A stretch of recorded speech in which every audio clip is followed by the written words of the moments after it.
పండగ వస్తుందంటే మనకి నచ్చిన స్వీట్స్, మనకి నచ్చిన పిండి వంటలన్నీ చేసుకుంటాము. అయితే ఉగాది వస్తుంది కదా, బొబ్బట్లు చేయాలని అందరికీ ఉంటుంది. బొబ్బట్లనే సింపుల్ వేలో ఎలా చేయాలో చూపిస్తాను.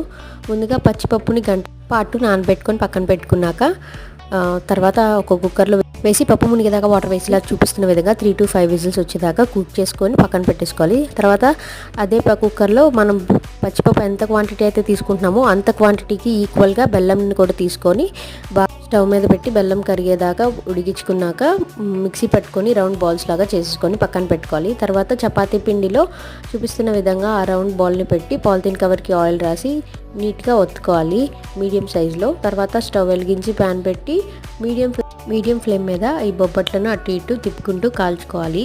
చూసారా, బొబ్బట్లు చేయడం చాలా ఈజీ. మీరు కూడా ఈ రెసిపీని ట్రై చేసి ఎలా వచ్చిందో కామెంట్ సెక్షన్లో చెప్పి ఫ్రెండ్స్ అండ్ ఫ్యామిలీకి వీడియో షేర్ చేసి సబ్స్క్రైబ్ చేసుకుని సపోర్ట్